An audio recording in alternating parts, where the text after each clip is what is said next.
तुम क्या करने की कोशिश कर रही हो? मैं कुछ करने की कोशिश नहीं कर रही। तो फिर तुम जमरुद के कमरे में क्यों गई थी? ताकि उसे सब कुछ याद आ जाए, यही बात है ना? अदनान, पागल मत बनो। तुमने खुद ही तो कहा था कि ईशा का ज्यादा से ज्यादा ख्याल रखूं। कमरे में ईशा टिकती नहीं है। मैं चंद मिनट के लिए बाहर क्या गई, वो यहाँ से चली गई। मैं उसको ढूंढने निकली, आगे जाके देखा कि वो जमरुद के कमरे में थी। उसके दिमाग में सिर्फ तुम हो। मुझसे चिढ़ती है और जमरुद के साथ खुश रहती है। तुमने जमरुद से कहा कि तुम उसकी माँ हो, फिर उसने ये क्यों पूछा? माँ जैसी हूँ ये कहा था, और इसमें कोई बुराई भी नहीं। तुम्हें अंदाजा भी है दानिया कि कितनी मुश्किल हो सकती है हमें? जरा मेरा भी ख्याल करो।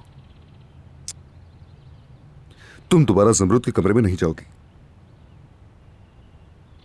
अदनान, तुम्हें अंदाजा है कि मैं किस हाल में हूँ? तुम्हें पता है मैं तुम्हारे और तुम्हारी बीवी के लिए कितनी बड़ी कुर्बानी दे रही हूँ। अपनी बेटी को मैं अपनी बेटी भी नहीं कह सकती, नहीं कह सकती कि उसकी माँ हूँ, और तुम मुझे ब्लेम दे रहे हो। क्या मैंने तुम्हें नहीं कहा था कि ये सब हमें करना ही होगा? ये मजबूरी है। ठीक है, मैंने भी कहा था ठीक है, और तुम्हारा साथ भी दे रही हूँ।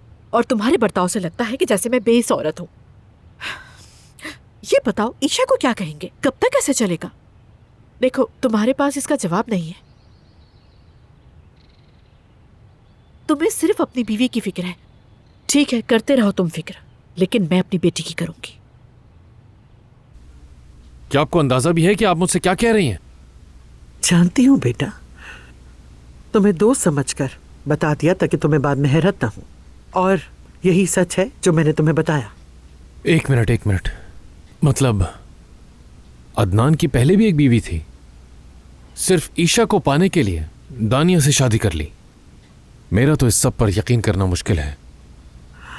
लेकिन यही सच है। मानना मुश्किल है, मगर हकीकत यही है। और अब आप ये चाहती हैं कि ये सारी बातें जमरुद से छुपी रहें?